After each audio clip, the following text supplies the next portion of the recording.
안녕하세요. 오늘도 사연 살롱을 찾아주셔서 감사합니다. 경기도에서 아들 둘을 키우고 있는 주부입니다. 저희 집에는 사고뭉치 큰아들과 사랑스러운 둘째 아들이 있어요. 큰아들은 제가 낳은 아들은 아니에요. 바로 제 남편이거든요.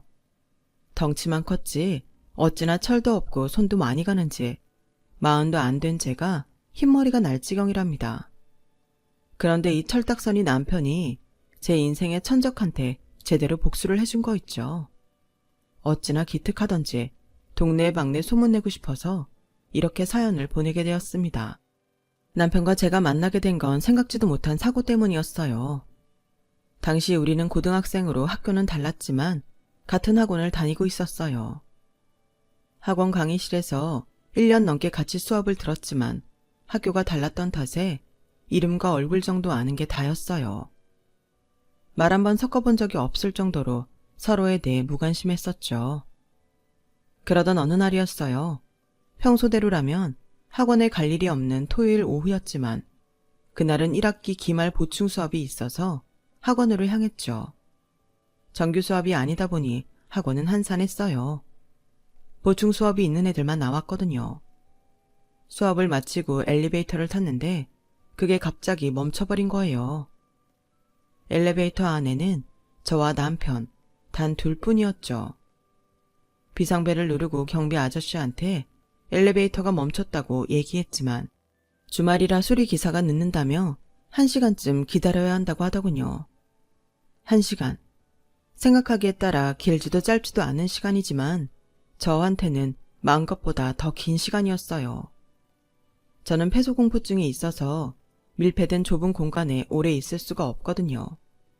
속으로 1시간만 참아보자 주문을 외우듯 스스로 설득해 보았지만 5분도 안 돼서 호흡이 빨라지고 온몸에 식은땀이 줄줄 흐르기 시작했어요. 함께 엘리베이터에 갇힌 사람이 침착한 성격의 사람이었다면 좋았겠지만 당시 제 남편은 한시도 가만히 있지 못할 정도로 어수선한 학생이었어요. 아니나 다를까 엘리베이터가 멈추자마자 발로 문을 툭툭 차면서 장난 섞인 목소리로 살려달라고 소리치기 시작했죠. 남편한테 그 순간은 그저 신기한 경험일 뿐이었거든요. 반면에 저는 죽을 것 같은 공포에 휩싸인 인고의 시간이었죠. 이 멍청아, 그만 좀 해. 너 때문에 더 무섭단 말이야. 제가 발악하듯 소리를 지르자 그제야 남편은 장난을 멈췄어요. 그리고는 제 상태가 심상치 않은 걸 확인하곤 어쩔 줄 몰라 하더군요. 이재훈, 너 어디 아파? 왜 그렇게 땀을 흘려? 설마 무서워서 그러는 거야? 그런 거라면 걱정하지 마. 곧 수리기사 온다고 했잖아. 남편은 아까와는 사뭇 다르게 차분한 목소리로 저를 달래기 시작했어요. 하지만 그런 남편의 배려에도 불구하고 제 상태는 점점 더 악화되었어요. 급기야 다리에 힘이 풀려서 바닥에 푹 주저앉고 말았죠. 호흡은 점점 더 빨라져서 금방이라도 숨이 넘어갈 것처럼 변했어요. 그러자 남편이 어떻게 그 순간에 그런 기질을 발휘했는지 책가방에서 먹다 남은 과자 봉지를 꺼내더니 내용물을 바닥에 쏟아버리곤 봉지 입구를 제 입에 들이댔어요. 여기다 대고 천천히 숨 쉬어. 들이쉬고 내쉬고. 평소 그리 미덥지 않은 남편이었지만 그 순간엔 이거저거 생각할 겨를이 없었어요. 그래서 남편이 건넨 과자 봉지에 입을 대고 시키는 대로 숨을 쉬었어요. 들이쉬고 내쉬고 들이쉬고 내쉬고.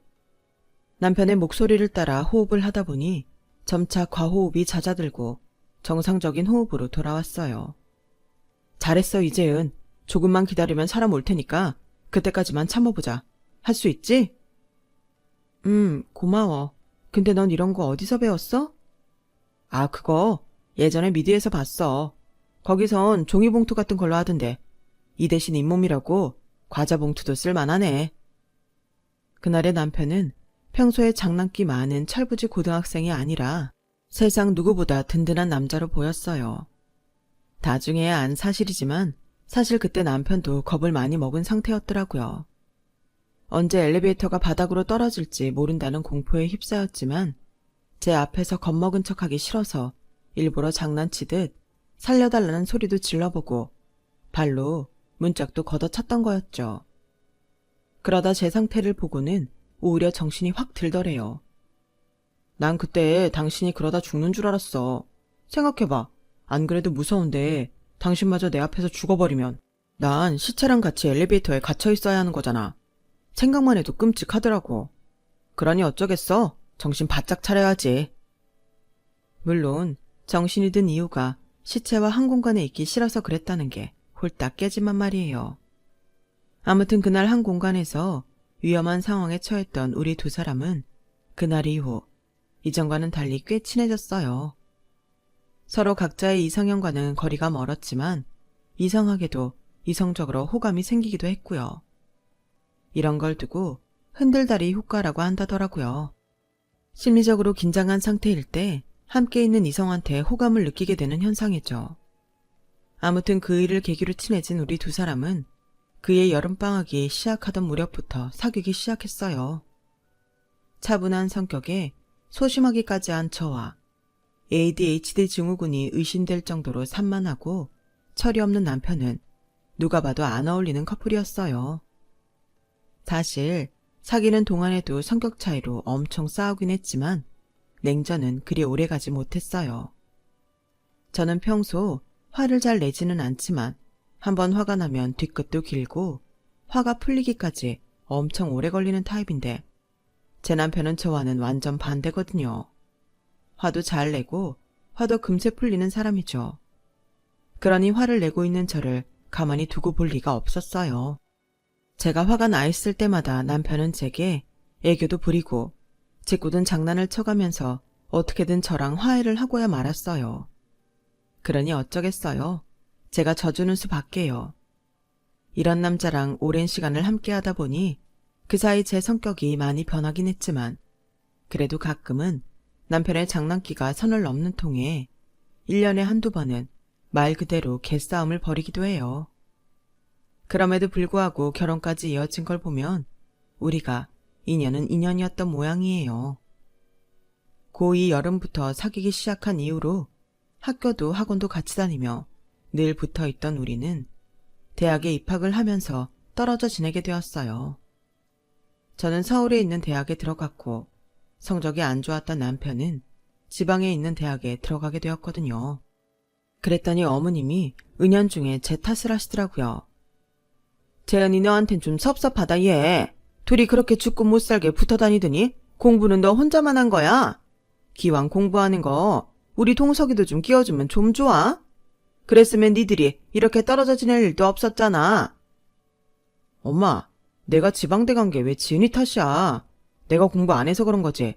가만 보면 우리 엄마 나중에 며느리 구박 엄청 하겠어. 벌써부터 이러는 걸 보면. 이놈의 자식아, 오죽하면 내가 이러겠니.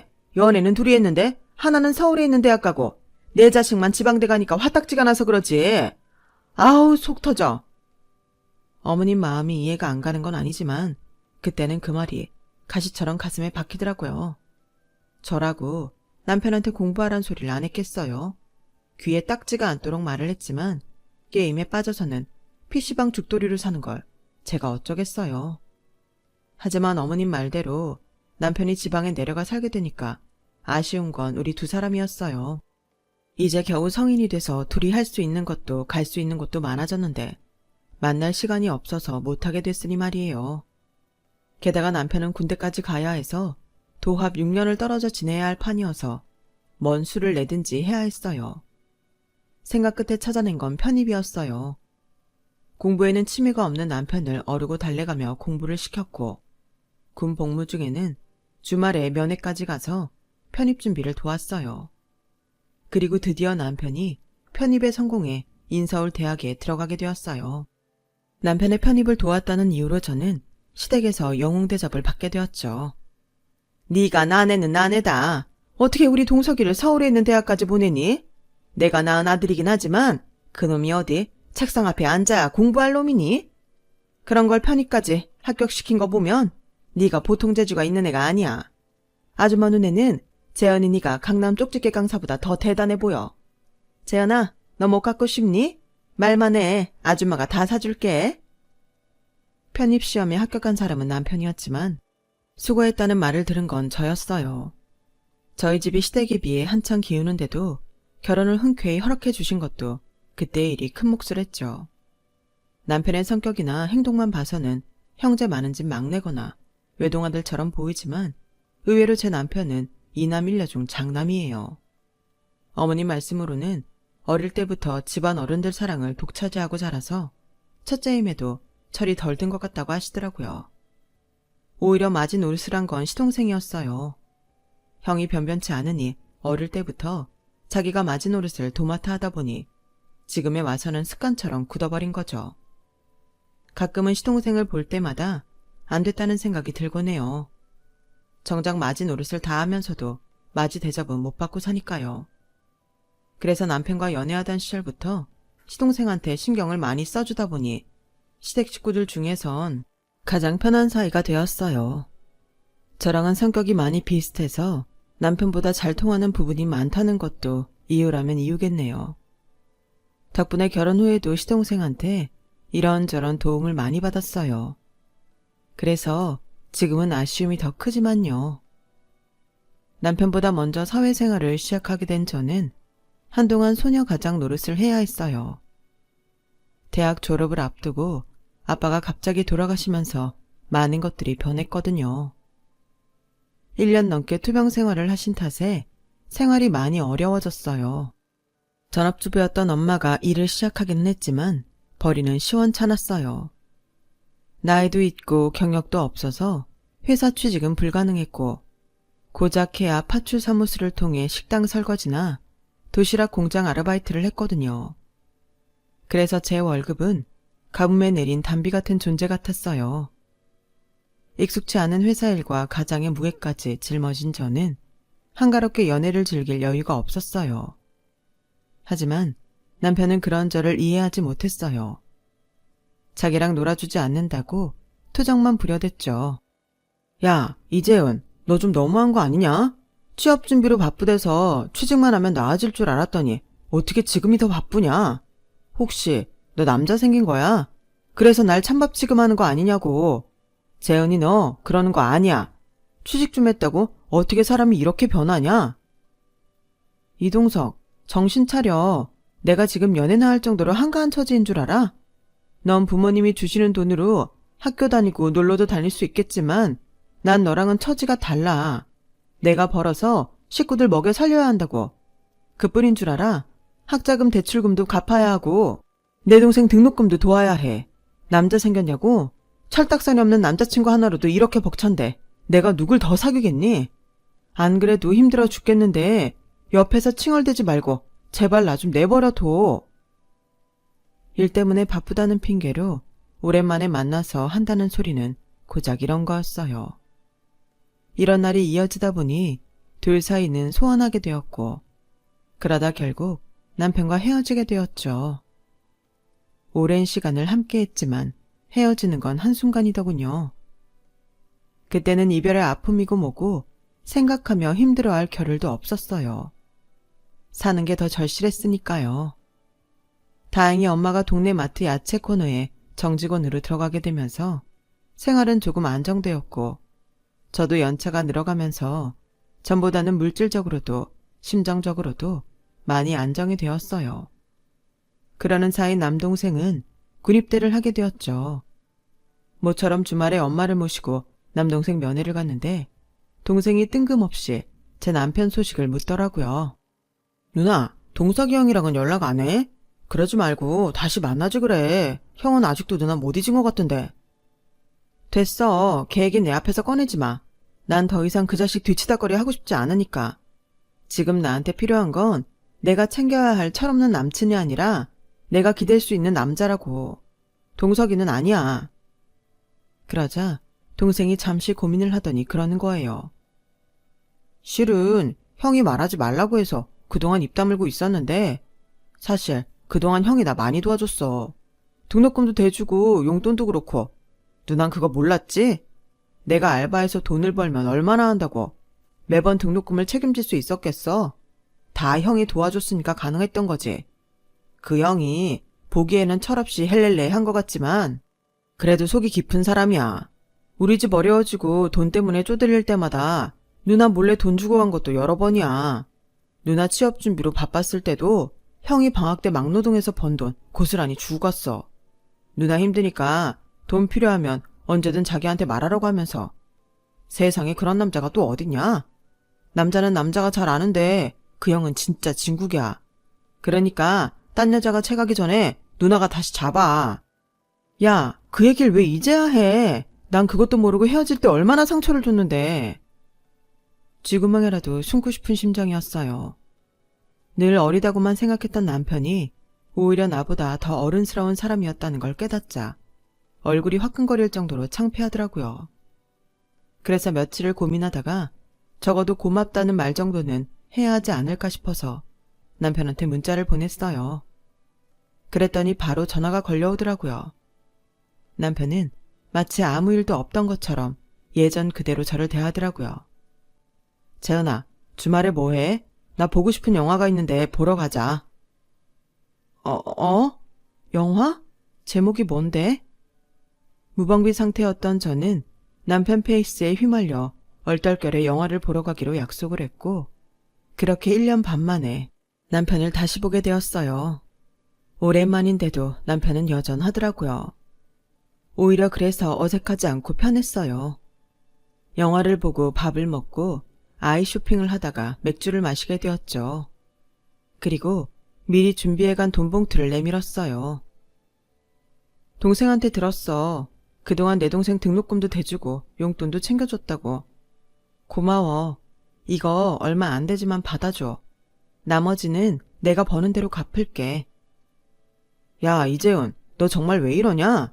넌 어디까지 날 한심한 놈으로 만들 생각인 거야? 너한텐 내가 아직도 철부지 고등학생으로 보이냐? 나 다음 달부터 아빠 회사에 출근해. 아빠 백 써서 낙하산으로 들어간 거 아니고 정식으로 입사시험 치르고 들어가는 거야. 정식으로 취직하고 나면 너 찾아가려고 그랬어. 네 앞에서 떳떳하게 남자로 서 있고 싶었다고. 그런데 네가 이렇게 내 계획을 무참히 밟냐?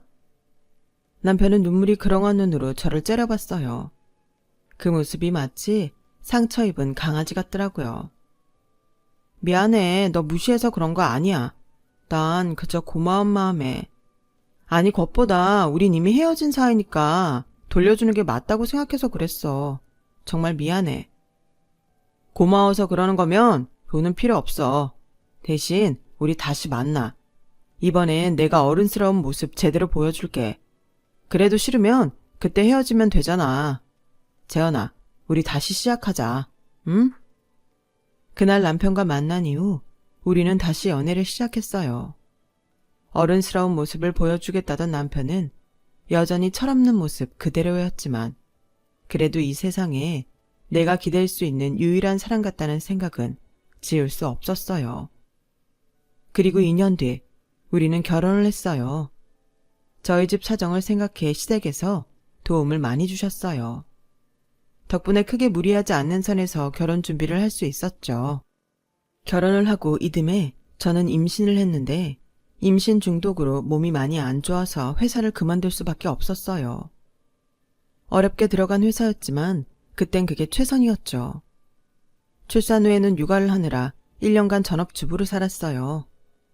남편과 시댁에선 이참에 일 그만두고 육아랑 살림을 하라고 했지만 그럴 수 없는 이유가 있었어요. 제 친정 살림이 넉넉치 않아서 도움을 줘야 했는데 그걸 남편이 벌어오는 돈으로 할 수는 없었으니까요. 그래서 일을 하려고 여기저기 이력서를 넣어봤지만 나이도 있고 경력 단절 기간도 좀 돼서 취직이 쉽지가 않더라고요. 그때 제 사정을 잘 아는 시동생이 일자리를 소개해 주었어요. 형수, 혹시 아르바이트 자리도 괜찮아요? 제 여자친구네 회사에서 3개월 정도 업무 보조해 줄 사람을 찾는다고 하는데 한번 해보실래요? 나야 좋죠. 내가 지금 찬밥 더운 밥 가릴 처지가 아니거든요. 그렇게 저는 미래의 동서가 다니는 회사에 나가게 되었고 그곳에서 동서의 실체를 어렴풋이 알게 되었어요. 동서는 그 회사 대리였는데 사람이 싹싹하고 외적으로 화려한 사람이더라고요. 여러 사람들과 사이도 좋은 것 같았고요. 그런데 한 달이 넘어가니까 동서가 그리 좋은 사람은 아닐지 모른다는 생각이 들더라고요. 다년간 회사 생활을 했던 제 눈에는 동서의 본 모습이 언뜻 비쳤거든요. 앞에서는 웃는 얼굴인데 가끔씩 싸늘해지는 눈빛이 마치 겉과 속이 다른 사람 같았어요. 남들 앞에서 싫은 소리 잘 안 하고 빵긋빵긋 웃는 것 같지만 남의 공적을 가로채고 자기 라이벌을 은근히 따돌림하는 나쁜 버릇도 있더라고요. 시동생은 동서의 저런 본 모습을 알까 하는 생각이 들 정도로 저한테 있어서 동서의 인상은 별로였어요. 3개월간의 알바를 마칠 무렵 운 좋게 저는 재취업을 할 수 있었어요. 전에 다니던 회사만큼의 연봉은 아니었지만 그래도 다시 일을 할 수 있다는 거에 만족할 수준은 되었죠. 아르바이트를 할 때부터 아이는 시어머님이 봐주고 계셔서 다른 주부들처럼 애 맡길 곳 찾아 전전긍긍하지는 않아도 됐어요. 그렇게 새로운 회사에 적응을 해 나가던 무렵 시동생은 결혼을 하게 되었어요. 동서 회사에서 알바를 마친 뒤 솔직히 동서가 마음에 안 들었던 저는 그 결혼이 탐탁치 않았어요. 하지만 어쩌겠어요. 남녀 사이에 괜히 끼어들었다가 잘못되기라도 하면 제가 모든 책임을 뒤집어 쓰게 되는걸요. 잘 되면 그건 그거대로 또 문제고요. 어차피 누가 들어오든 서로 적응하는 데는 시간이 걸리니까 차라리 내 할 도리만 잘하며 선을 지키는 게 낫겠다 싶었어요. 그런데 이런 안일한 생각이 제 발등을 찍게 될 줄 누가 알았겠어요. 이미 고등학생 때부터 시댁 식구들과 알고 지낸 저와는 달리 동서는 이제 막 식구들과 알아가기 시작하는 단계였어요.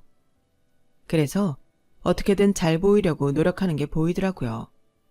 물론 저한테도요. 그런데 스스로 자기 존재를 알리면 될 걸 굳이 저를 끌어들여 상대적인 존재 부각을 꾀하더라고요. 한마디로 저한테 똥물을 뒤집어 씌운 뒤에 자기가 깨끗하다는 걸 과시하는 거였죠. 그동안 비교되는 며느리가 없었던 탓에 마음 놓고 지내던 저는 이런 동서의 성격 때문에 육체적으로도 정신적으로도 많이 피곤하게 되었어요. 동서는 시부모님께 잘 보이려는 욕심에 톡하면 저와 시댁 식구들 사이를 이간질했어요. 제가 억울함을 호소하면 오히려 저를 이기적이고 속 좁은 사람으로 몰아갔죠. 이런 식으로요. 언제까지고 시어머니한테 저희 애를 맡길 수가 없어서 애가 새돌이 되던 해 집 근처 어린이집에 아이를 등록시켰어요. 그동안 매달 어머님께 따로 용돈을 드리기도 했지만 그래도 감사의 뜻으로 제대로 된 선물을 해드리고 싶어서 아버님과 함께 가시라고 동남아 패키지 여행을 신청해드렸죠. 그랬더니 동서가 시댁 식구들 앞에서 대뜸 이러는 거예요. 어머 형님, 요즘 누가 동남아 여행을 가요? 동남아 패키지 상품은 싸구려라는 인식이 있어서 요즘은 이런 거 선물 안 하는데? 유럽 패키지라면 모를까? 물론 형님이 몰라서 그런 거지 싸서 산 거는 아니겠지만요. 그쵸 어머님? 시작도 하기 전에 초를 친 탓에 기껏 들떠있던 시어머니 표정이 떨떠름해졌어요. 그 바람에 저는 수습을 하려고 일단 나섰어요. 이거 일반 패키지 아니고 5성급 리조트 패키지라서 괜찮은 상품이에요. 가보시면 좋아하실 거예요. 제 친구 부모님도 이 상품으로 환갑 기념여행 가셨는데 좋았다고 하시더라고요. 호모 형님, 그분들 수준이랑 우리 어머님 수준이 어디 같나요? 형님은 어머님 수준을 너무 아래로 보신다. 나라면 우리 애 봐주신 어머님한테 선물을 한다면 적어도 스위스 여행 정도는 보내드릴 텐데 요즘 스위스 여행이 대세잖아요. 어머님도 스위스 좋아하시죠? 현빈이랑 손예진처럼 거기서 아버님이랑 여행하시면 좋을 텐데. 정말 바늘이라도 있으면 저 입을 꿰매버리고 싶었어요. 그런데 동서보다 더하면 더했지 절대 덜하지 않은 복병이 제 옆에 있다는 사실을 제가 깜빡했더라고요. 바로 제 남편이었죠. 에이, 우리 엄마랑 아빠는 영어 못해서 거기는 안 돼. 동남아 정도가 딱이지. 스위스는 무슨. 이놈의 인간은 하필 그 순간에 쓸데없이 주둥이질을 해서는 어머님 화만 더 돋우지 뭐예요. 결국 시어머님은 화가 잔뜩 나셔서 영어도 못하는 주제에 해외여행은 무슨 해외여행이냐며 안 가시겠다고 하셔서 패키지 여행 상품권은 환불 처리하게 되었어요. 집에 돌아온 저는 남편한테 화를 냈죠. 야, 너 때문에 이게 뭐냐? 기껏 준비한 선물인데 어머님 화만 나게 만들었잖아. 남편이라는 게 도움은 못 줄 망정 이렇게 초를 치냐? 아, 됐어. 이렇게 된 거 그거 환불하고 울릉도 여행 패키지나 예약해. 요즘 날씨가 좋아서 독도도 갈 수 있겠더라. 넌 지금 이 판국에 울릉도 여행 가자는 소리가 나오냐? 왜 이렇게 철이 없어? 네가 남편의 깊은 뜻을 어떻게 알겠냐? 누가 우리 여행 가재? 올해가 우리 엄마랑 아빠 결혼 30주년 되는 해잖아. 리마인드 웨딩은 아니더라도 리마인드 허니문은 보내드려야지. 우리 부모님 울릉도로 신혼여행 가셨었거든. 그땐 아빠가 사업을 시작하기 전이라서 돈이 없었대. 그래서 친척이 사는 울릉도로 신혼여행을 갔었다더라. 지금은 거기에 럭셔리 리조트도 들어섰다니까 이참에 거기 보내드리면 좋아하실 거야. 남편의 좋은 대로 며칠 뒤 울릉도 여행 상품권을 어머니께 드렸어요. 휴대폰으로 남편이 말한 리조트도 보여드렸더니 엄청 좋아하시더라고요. 이렇게 남편 덕분에 여행 문제가 일단락되자 그제야 뒤늦게 화가 치밀더라고요. 여우 같은 동서 때문에요. 이걸 가만히 뒀다간 사사건건 이번처럼 나올 텐데 초장에 잡아놔야 되나 고민이 되었죠. 하지만 이런 제 생각은 애초에 잘못된 거였어요. 저는 동서 상대가 안 됐으니까요. 애초에 잔머리도 못 굴리고 빈말도 잘 못하고 사람 비위 맞추는 재주도 없는 제가 무슨 수로 동서를 이기겠어요. 매번 시도를 했다가 동서한테 깨지기 일쑤였죠. 그렇게 동서 손바닥 안에서 놀아나던 제게 복수의 기회가 찾아온 거예요. 시아버님 환갑을 보름 앞둔 상황이었죠. 동서가 시집 온 후 처음 있는 집안 행사라 동서랑 상의해서 일을 진행하려고 전화를 했어요. 동서, 다음 달 중순이 아버님 환갑인 건 알고 있지? 두 집이 반반 내서 준비하면 어떨까 생각하는데 동서는 어때? 뭐 그러세요. 장소를 몇 군데 찾아봤는데 링크 보낼 테니까 한번 보고 어디가 좋을지 말해줘. 형님, 그건 너무 식상하지 않아요? 그리고 기왕 환갑잔치 해드리는 거 정성이 들어가면 좋잖아요. 업체 이용하는 건 너무 성의 없어 보이지 않나? 저야 시집 온 지 얼마 안 돼서 상관없지만 형님은 그동안 시댁에 신세진 것도 많잖아요. 이럴 때 점수 좀 따야 하지 않겠어요? 어머님이 말씀은 안 하시지만 형님한테 서운한 것도 많아 보이시던데? 그래? 그럼 동서는 어떻게 하면 좋을 것 같은데? 제가 그렇게 묻자 동서는 미리 준비해둔 답안을 제시하듯 즉각 대답을 하더라고요. 우리 동네 잔치 한번 하죠. 형님이랑 제가 직접 음식해서 보란 듯이 항상 차려드리자고요. 말이 쉽지 동네 잔치라니. 그것도 살림에 능숙치 않은 여자들 둘이 말이죠. 동서 말이 혹해서 그렇게 하자고 하긴 했지만 전화를 끊고 나서부터 태산 같은 걱정이 몰려왔어요. 이거 너무 일이 커진 거 아닌가 싶었거든요. 동네 잔치를 열어보기는커녕 참석도 해본 적 없는 저는 인터넷 서핑을 통해 준비할 것들을 알아보고는 눈가가 퀭해졌어요. 이래서 사람들이 돈 써가며 업체에 맡기는 거구나 하는 생각이 들었거든요. 저는 그때 동서의 말을 듣지 말았어야 했어요. 동네 잔치를 벌이겠다는 말에 부모님은 뭘 그렇게까지 하냐고 하시면서도 은근히 좋아하시더라고요. 울릉도 여행 때도 그랬지만 저희 시부모님은 돈보다는 정에 이끌리는 분들이라 자식들이 당신을 위해 무언가 준비한다는 것만으로도 행복해 하셨어요. 더군다나 동서가 옆에서 엄청 펌프질을 해댄 탓에 시부모님의 기대감은 하늘을 찌르게 되었죠. 그 준비를 맡은 저는 급속히 늙어갔지만 말이죠. 그렇게 팔자에 없는 동네 잔치를 준비하는 동안 시간은 흘렀고 잔치를 며칠 앞둔 날이었어요. 그동안 준비한 것들을 점검하고 부족한 장을 더 봐야 해서 동서한테 전화를 걸었어요. 그랬더니 동서가 울먹이는 목소리로 친정 아버지가 쓰러지셔서 고향에 내려가는 중이라는 거예요. 시동생은 직장 때문에 혼자 내려간다고 하더군요.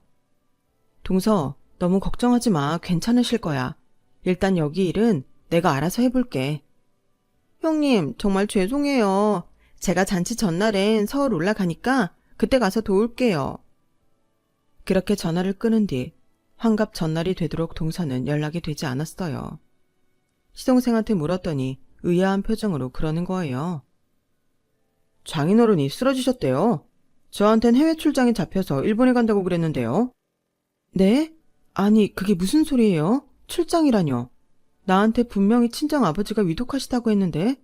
그럼 동서는 언제 온대요? 그 사람 말로는 아버지 환갑 당일은 올 수 있을 거라고 했어요. 자기가 출장 전에 잔치 준비는 미리 다 끝내놔서 그때 와도 별 문제 없을 거라고요. 다 끝내기는 개뿔. 음식 준비는 전날부터 시작해서 당일까지 해야 하는 것들이라 시작도 안 했는데 끝내긴 뭘 끝내요. 속에서 천불이 나고 일을 망치면 어쩌나 하는 생각에 심장이 요동을 치더라고요. 그런 저를 보던 남편은 베란다로 나가 어딘가로 전화를 걸기 시작했어요. 제 속도 모르고 베란다에서 깔깔대고 웃고 떠들기를 한참 하던 남편은 통화를 마치고 개운한 표정으로 그러더군요. 재은아, 넌 신랑 잘 고른 줄이나 알아. 그게 뭔 소리야. 난 지금 머리가 깨져 나갈 지경인데. 암튼 그런 줄이나 알라고. 밑도 끝도 없이 자기 자랑을 늘어놓던 남편은 신이 나는지 콧노래까지 흥얼거렸어요. 그리고 드디어 환갑잔치 당일이 되었어요. 아침부터 홈파티 케이터링 업체에 전화해 마지막 조율을 하고 집에서 준비한 음식들을 싸들고 시댁으로 향했어요. 정원에 테이블을 세팅하고 꽃이랑 레터링 장식을 해야 해서 마음이 급했죠. 그런데 이놈의 남편놈은 새벽부터 어디를 간 건지 코빼기도 안 보이더라고요. 이런 걸 남편이라고 믿고 살다니 내가 미친년이다. 속으로 몇 번이나 되뇌이면서 시댁에 도착했는데 대문을 연 순간 입이 떡 벌어졌지 뭐예요. 언제부터 준비했는지 모르겠지만 남편이 친구들을 진두지휘해 가며 정원을 아주 근사하게 꾸며놨더라고요. 자기야, 이게 다 뭐야? 이건 언제 다 꾸몄어? 언제긴 밤새서 준비했지. 참, 자기가 주문해둔 답례 선물에 스티커도 다 붙여놨으니까 걱정하지 마. 당신은 캐더링 업체에 오면 음식 세팅만 해줘.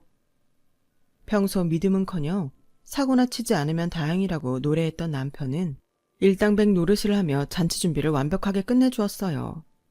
친구들을 불러 전날 밤부터 정원을 꾸미고 스티커를 붙이고 동네 분들한테 손수 준비한 잔치 전단까지 뿌렸더라고요. 덕분에 아버님의 환갑잔치는 그 어떤 잔치보다 완벽하게 진행이 되었어요. 모두가 만족하는 순간이었죠. 딱 한 사람만 제외하고 말이죠. 잔치 준비가 다 끝나고 뒤늦게 캐리어를 끌고 나타난 동서는 출장 때문에 늦었다며 온갖 피곤한 척을 다 했어요. 어머님, 아버님 죄송해요. 출장 때문에 늦었어요. 그래도 출장 가기 전에 제가 엄청 준비해놔서 잔치하는 데는 지장은 없을 거예요. 저 출장 가기 전까지 그거 준비하느라 얼마나 고생했나 몰라요. 일일이 업체에 전화해서 지시하고 진행 상황 메일로 받고. 말도 못하게 바빴어요. 덕분에 준비는 제대로 된 것 같네요. 동서는 말은 그렇게 하면서도 트집 잡을 구석이 없나 준비한 잔치 음식과 진행 상황을 살피더라고요. 아니나 다를까 구석에 놓인 개떡을 보고는 대뜸 이러더라고요. 어머 형님, 이건 뭐예요? 요즘 누가 이런 걸 먹는다고 잔치상에 개떡을 놔요? 게다가 개떡 꼬라지가 이게 뭐야? 어디서 만들다 만 걸 가져온 것처럼. 어머님, 이건 빼죠. 창피하게 이런 걸 어떻게 손님들 앞에 내놔요.